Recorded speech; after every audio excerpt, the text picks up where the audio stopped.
Então, na sessão anterior, nós falamos um pouco sobre essa história da democracia recente no Brasil e também da participação das mulheres, né, durante o processo constituinte e, sobretudo, o que significou as responsabilidades, né, que foram atribuídas aos municípios e qual é o papel dos municípios. De uma forma resumida, nós vimos que a Constituinte deu mais força, poder de atuação e recurso aos municípios, né? Houve a descentralização. Nós vimos a relevância do cargo de vereador, esse cargo e essa importância foi ampliada a partir da Constituinte de 88. Ele ficou também mais próximo da população, né? Nós vimos que a vereança é a nossa vida cotidiana, é o dia a dia. E como é que está agora? Nós vamos entrar nessa segunda sessão numa pergunta: apesar de tudo isso, como é que estamos na representação política? Como é que estamos na presença nos legislativos? Nós vamos apresentar alguns dados nacionais, estaduais e, sobretudo, municipais, para que possamos depois compreender mais por que estar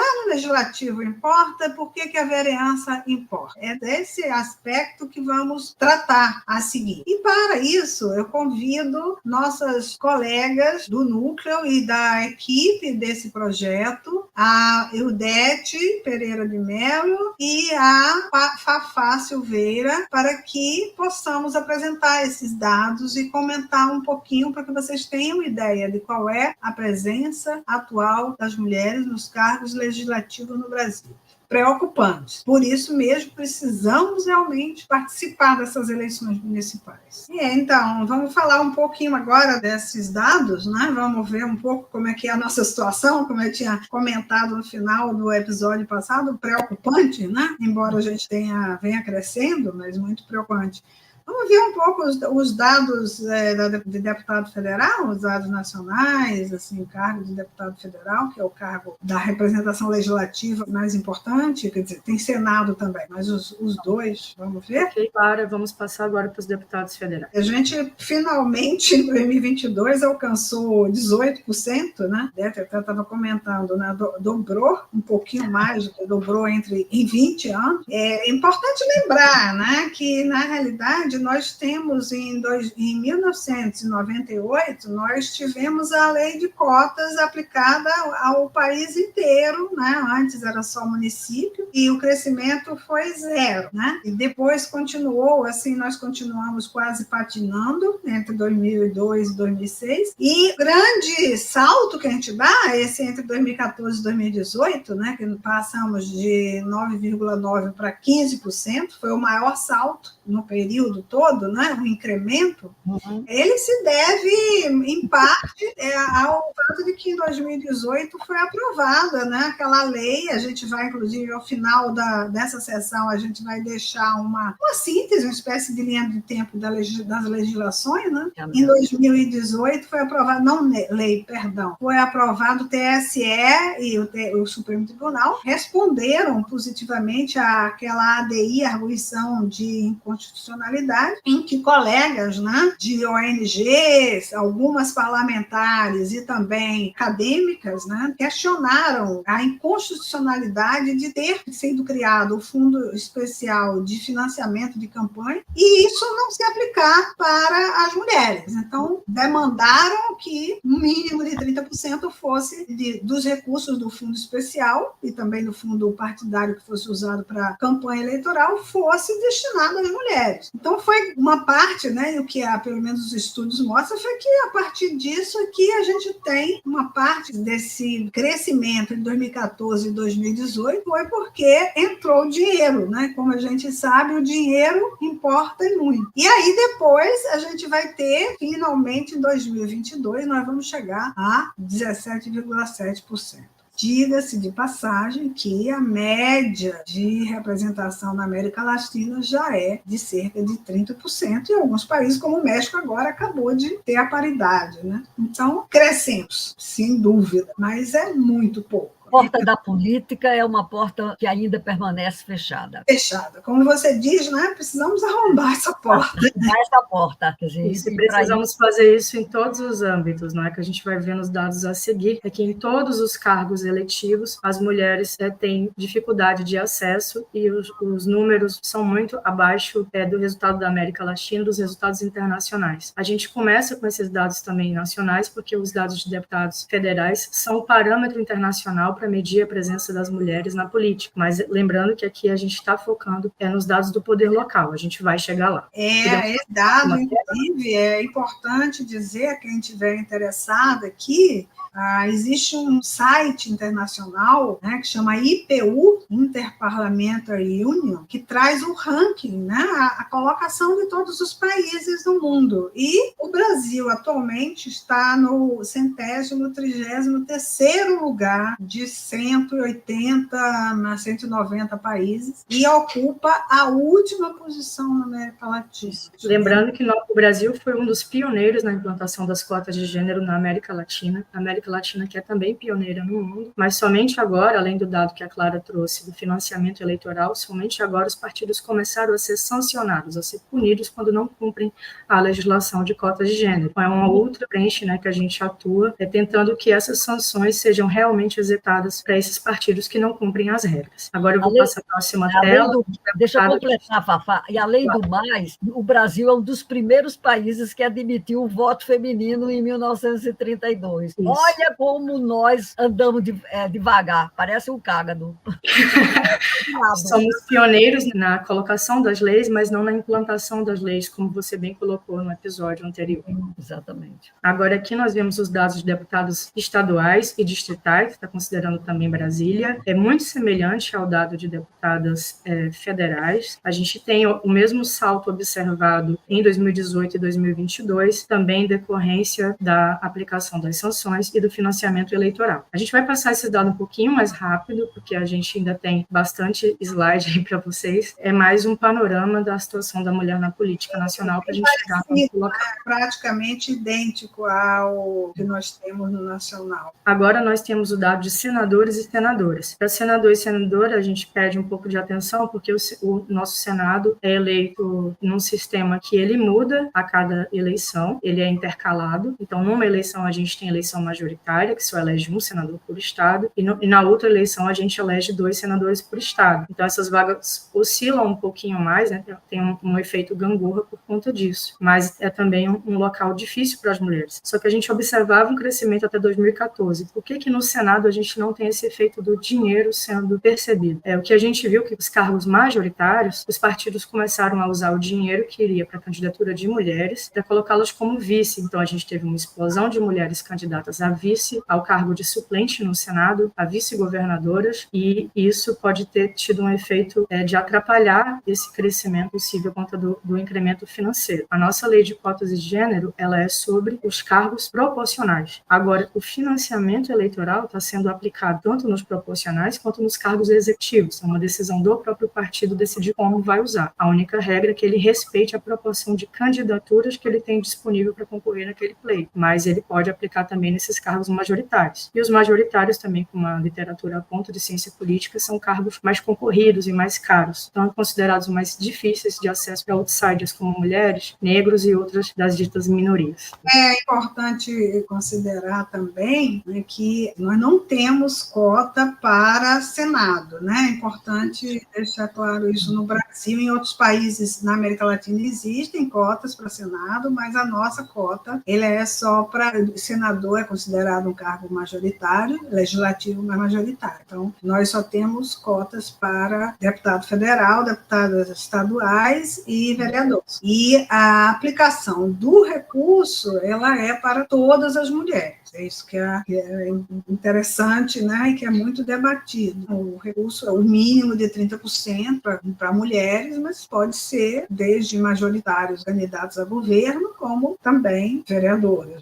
Agora a gente está com a tela de governadores e governadoras, a gente vê a evolução também, que é uma evolução complicada, não sei se a gente pode chamar de evolução no sentido de crescimento ou de progresso, né, mas só de uma evolução um tempo. Para governadoras, a gente tem um dado realmente alarmante, nós somos menos de 10% da composição de governadoras do país. E Ildete, isso aí é impressionante, né? Esse aí sim é uma involução total, né? É impressionante como você tem as portas da política são portas fechadas. E se o cargo é de prefeito, de governador, de presidente da República, ainda é mais fechada ainda. Então, esse gráfico ele reflete essa realidade dura que as mulheres enfrentam para participar do espaço político. O cargo seguinte é o cargo de prefeitos e prefeitas. A gente agora está se aproximando do poder local, aliás, já estamos no poder local, mas no campo majoritário. E seguindo a tendência, o majoritário é bastante difícil para mulheres. A gente teve um incremento, mas é um incremento que cresce muito pouco. Se fosse uma pesquisa de intenção de voto, não passaria nem da margem de erro, porque nos últimos 3 pleitos a gente vê um crescimento muito pequeno. A questão do dinheiro aqui não está entrando. A gente vê quando a gente analisa dados de candidaturas, a gente está aqui só com dados de eleitos. A gente observa que tem um incremento de mulheres vice após a obtenção do fundo partidário, que seria como uma espécie de manobra dos partidos para aplicar os recursos que seriam para as mulheres nas candidaturas masculinas. Então, a gente perde um efeito positivo que esse dinheiro poderia ter para a eleição de mais mulheres. Esse Fafá que você está chamando a atenção para o gráfico, ele é importante que nós, as mulheres, queremos fazer política, que estamos nos partidos políticos, a gente tem que exigir, tem que ser mais participante, não dá para ficar sobre a tutela dos homens. O problema é que os diretórios partidários são controlados com mão de ferro. Muito se diz que parte dessa ausência das mulheres no poder seria por desinteresse das mulheres em estar nas esferas de poder. Mas há indicativos claros de que isso não é uma verdade, tanto é que nós somos quase metade da composição dos partidos. O problema está que nós não estamos nas executivas partidárias. Onde que as mulheres são maioria dentro das eleições? Nós somos maioria no eleitorado, mais de 51% para 52% já no último ano, e também somos maioria nos mesários, somos nós que tocamos as eleições, nós fazemos as eleições acontecerem, a gente que está lá, inclusive sofrendo violência política de gênero, né, que as eleições estão cada vez mais tensas. Na hora de carregar o piano, né, ou carregar a mesa, né, Fafá? Exatamente.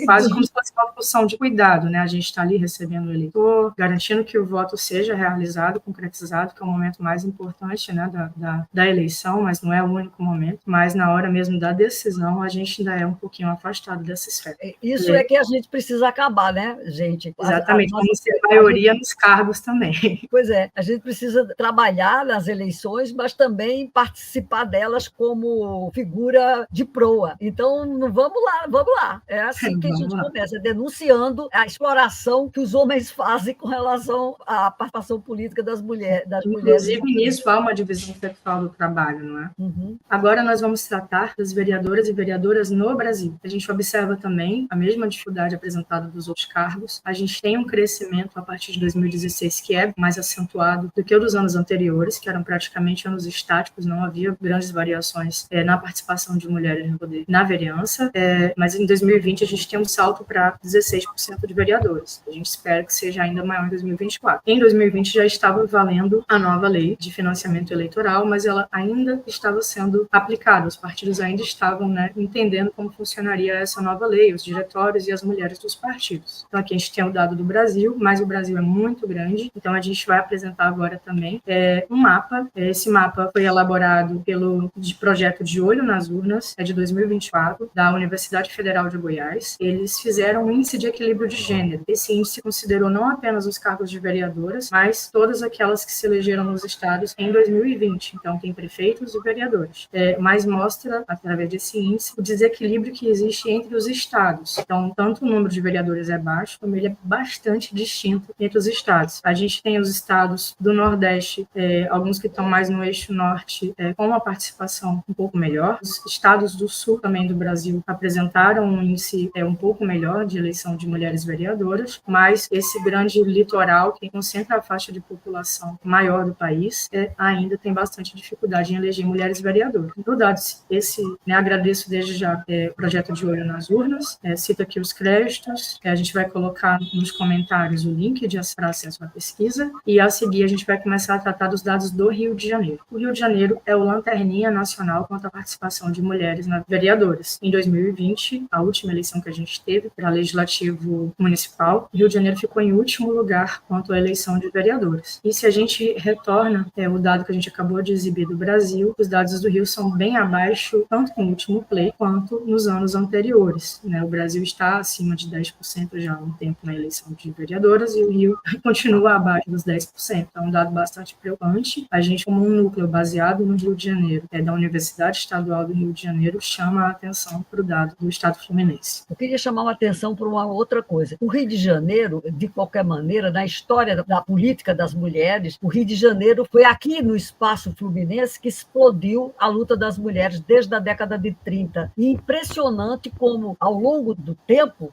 é como se mais paredes fossem colocadas na participação nossa na política. Isso é que os dados mostram, quer dizer, é uma porta fechada. É preciso que programas como esse, de discussões, para que as mulheres possam entrar nas câmaras de vereadores, nas prefeituras, nas assembleias legislativas, na governança e para a Câmara Federal, como senadoras e como deputadas federais. E, inclusive, Udete, você que participou aí, depois você pode falar mais desse projeto, junto com o pessoal do IBAN, sobre vereadora, eu acho que um desafio que nosso trabalho, nosso papel como pesquisadores, é exatamente pegar dados, coletar, refletir sobre os dados, contribuir um pouco para a compreensão desses processos. Um desafio que nós temos no Rio de Janeiro é porque o Rio, não é que ele seja maravilhoso, mas ele, em relação a deputadas federais e estaduais, sobretudo federais, ele não está muito ruim no quadro geral do Brasil, que é muito ruim. Vamos, assim, num quadro geral, uma média muito baixa de representação de mulheres na Câmara Federal e nas assembleias, o Rio não é dos piores estados em relação à presença de deputadas federais, a presença também na Assembleia Legislativa. Agora, é um desafio que nós temos aí, que é quando chega nos municípios, no Rio de Janeiro, um estado com essa tradição que você fala, quando chega o estado nos municípios, essa situação perdura há mais de 3 décadas. Nós quase que patinamos aí. Exatamente. Talvez um movimento puxado pelo interior. Nessa pesquisa que ainda vai ser lançada, que eu também participei junto ao UDET, a gente verifica que no interior os partidos tendem a ser mais conservadores. Na capital há uma presença feminina um pouco maior. Talvez essa presença na capital estimule também a participação do Estado com deputadas estaduais e federais no índice melhor do que o de vereadores. Mas dentro do Rio interior é bastante conservador ainda, apesar de ser esse Estado que esteve sempre à frente na participação de mulheres na política. É uma incógnita. A gente não consegue entender direito porque o interior fluminense é muito conservador com relação à participação das mulheres. Elas existem, elas votam e não mudam de posição como se fosse do outro sexo. Isso. Esse é um dado que a gente está antecipando um pouquinho a pesquisa, ainda não é a pesquisa toda. Mas a gente vai discutir melhor com vocês. Mas aqui a gente traz um dado muito interessante e preocupante, que mostra os municípios que não elegeram mulheres de 2000 a 2020. No ano 2000, 45% dos municípios do Rio de Janeiro não elegeram sequer uma mulher vereadora. Então a gente tem quase metade do estado sem eleger pelo menos uma vereadora já na virada do século. Agora, em 2020, a gente teve 33% de municípios que não elegeram pelo menos uma mulher vereadora. Isso é válido naquele pleito, tá bom? No período que a gente estudou, que foi 2000 a 2020, foram 6 pleitos, a gente encontrou 2 municípios que não elegeram nenhuma mulher nos 6 pleitos. Então, é um dado bem preocupante sobre o estado do Rio de Janeiro. Mas também é interessante para a pesquisa e é bom para a gente poder conversar com os partidos. A gente vai trazer nos próximos programas mulheres para falarem das suas realidades nos partidos e nas suas pré-campanhas e também instigá-las, tanto a audiência quanto a essas mulheres que são pré-candidatas, a entender essa realidade do partido mais de perto. O que acontece, principalmente no interior, para que não sejam eleitas mulheres vereadoras. Esse slide aqui tem um resuminho da nossa fala sobre as vereadoras. A gente já comentou aqui, né, que o Rio foi o último colocado em termos de eleição de mulheres vereadoras em 2020, quando comparado aos demais estados. E olhando a evolução do número de eleitas vereadoras, o Rio de Janeiro está significativamente abaixo da média nacional. E isso se repete ano após ano, não foi num pleito isolado. Que no pleito dos anos 2000, 45% dos municípios fluminenses não elegeu sequer nenhuma mulher vereadora. E que agora esse número caiu para 33% dos municípios. É uma queda considerável, foram 20 anos, né, de intervalo que a gente tratou aqui, mas ainda é um número bastante preocupante. O ideal seria que pelo menos os 30%, de quem sabe, das cotas de gênero fosse de mulheres eleitas. Fosse cumpridas. Onde está esse gap, né? Então, essa websérie é também um chamado à ação. A gente não se compromete com nenhuma candidatura em particular. As mulheres foram convidadas a falar com a gente nos próximos programas. Elas foram escolhidas pelos próprios partidos. Elas terão as mesmas perguntas e mesmo tempo de fala, para que seja garantida a isonomia. Mas a gente lembra que essa websérie é um chamado à ação, que a gente quer ampliar a participação das mulheres no Legislativo Fluminense, principalmente que é a seara de ação da UERJ e do MUDERG, mas também fomentar o debate em todo o Brasil para o incremento da participação de mulheres. Obrigada, Fafá. E Odete, que comentários você teria sobre esses dados para a gente fechar essa sessão? Para mim, essa questão é extremamente instigante, Clara, porque você, por exemplo, grande pesquisadora de mulheres na política, eu diria até que é uma das maiores do Brasil, mais estruturadas, tem um passado já consolidado nisso, porque o Rio de Janeiro foi capital federal por cerca de 156 anos, e depois, como capital do estado do Rio de Janeiro, também já tem algumas décadas, e a gente não consegue criar possibilidades das mulheres serem eleitas no Rio de Janeiro. Quer dizer, você tem pouquíssimas prefeitas, pouquíssimas vereadoras, deputadas estaduais e federais, uma bancada sempre muito fechada. Então, eu diria que nós teremos que entrar nos partidos políticos. Quer dizer, para ser eleita, é preciso ir para os partidos políticos. Não espere ser uma celebridade para que o partido possa te convidar. Tem que arrombar a porta dos partidos políticos e fazer política por dentro. Tem que participar dos diretórios municipais, porque se a gente não tiver presente nas esferas que constroem os partidos, nós seremos sempre joguetes das mãos masculinas. Eles usarão quando a lei obriga, e aí mais usa como fantoche. Você é candidata, mas não é de verdade, entendeu? Você é simplesmente para cumprir a cota. Isso temos que mudar, e é por isso que essa discussão aqui, feita pelo DERJ, é importante, para dizer para você que a política é algo muito sério, porque a política define a sua vida, mesmo que você ache que não tem nada a ver com isso. Não é verdade. A política define sua vida, porque as políticas públicas passam por aqui e elas são o esteio da vida nossa na sociedade. É isso aí mesmo, você tem toda a razão. Eu acho que se a gente não estiver atento, né, muitas vezes a gente se deixa levar por um ataque terrível que existe de passar a ideia de que política é uma coisa que não nos diz respeito, política é tudo, né? Você falou disso na primeira sessão, agora nessa segunda sessão a gente viu, não é à toa, porque se não fosse nada, se fosse alguma coisa que não importasse, não existia também essa diferença toda de homens e mulheres na participação, né? Os homens vão disputar o quê? Disputar aquilo que não interessa? Eles disputam o que interessa. Ainda por cima, tentam boicotar ou coibir. Depois a gente pode até comentar sobre o debate que está tendo nesse momento, tentando, mais uma vez, tornar a lei de cotas ainda mais ineficaz, né? Mas eu acho que tem uma questão importante, que é o fato de que, se a gente não participa, né, a gente não tem como mudar nada disso. Digamos assim, a gente tem que... A nossa luta, a nossa demanda não é contra os homens, como muitas vezes tentam também falar, né? É pela justiça, pelo justo direito de participar, né? Como o Fafá salientou, nós somos mais de 50% do eleitorado, da população. 52% do eleitorado. Então... E os dados aí que foram apresentados, né? Então, acho que nossa ideia é um pouco essa mesmo, é chamar atenção. Nós vamos, como foi dito já na abertura dessa websérie, nós vamos entrevistar algumas candidatas a vereadoras, nós esperamos com isso contribuir. Nossa situação é de fato preocupante, é preciso botar mais mulheres. Nosso projeto nós enviamos cartas para todos os partidos políticos, os diretórios estaduais, que são a maior parte dirigidos por homens, talvez não tenham tido muito, né,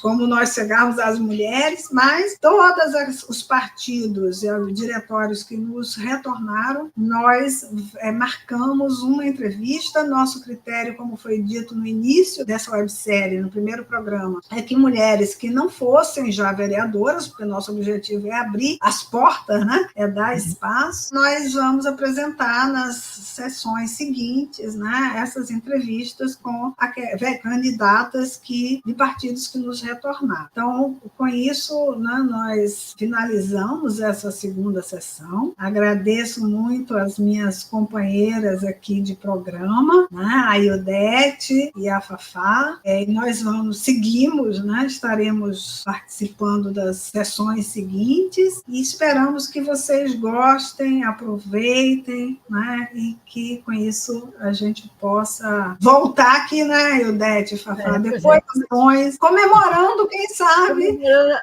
Comemorando o crescimento das mulheres da vereança do Rio de Janeiro. Exatamente, desse patamar. Obrigada a todas. Aproveito para agradecer também às pré-candidatas que aceitaram a nossa proposta de entrevista. Espero que seja um programa útil tanto para o público, que possa ser utilizado também pela esfera partidária e pelos próprios candidatos na promoção de suas candidaturas. Agradeço também às professoras e toda a equipe do NUDERG que se empenhou para realizar essa websérie. Muito obrigada. Obrigada, Fafá. Ildete, suas últimas palavras aqui nessa sessão. Vamos com fé, né? Votar, né? E eleger uma mulher. Eu só voto em mulher há muito tempo. Eleger mais mulheres e eleger mais mulheres diversas. Exatamente. Para lembrar. A gente precisa dentro do leque. Tem mulher candidata, então escolha uma. Pela primeira vez, mude o disco e vamos ver se a gente consegue passar sair um pouco. Nós somos metade, quer dizer, eu quero metade das câmaras e das prefeituras do Rio de Janeiro na mão de mulheres, para representar o significado nosso das mulheres da sociedade. Metade. Então tá ótimo. Exatamente, né? Decidindo sobre cuidado, sobre educação, mas também sobre economia, sobre tecnologia, sobre meio ambiente. E a gente faz parte do mundo, a gente não é uma seção do mundo, né? Pois é, mas sobretudo, Fafá, a gente precisa ter creche. As mulheres trabalhadoras precisam de creche. Creche com 10 horas, de possibilidade de 10 horas das crianças na escola. Eu diria que essa é a maior demanda que as mulheres podem fazer para a política, exigir que a lei de creche seja cumprida. É isso aí, pessoal. Muito obrigada, Ildete, muito obrigada, Fafá, obrigada à equipe também, a Pietra, que está aqui nos dando o suporte para esses vídeos seguirem, e a toda a equipe que eu apresentei na primeira sessão. A gente segue, né? Vocês podem acessar nosso canal e vão ver um conjunto dessas entrevistas que nós faremos com todas as candidatas. Muito obrigada e até a sessão seguinte.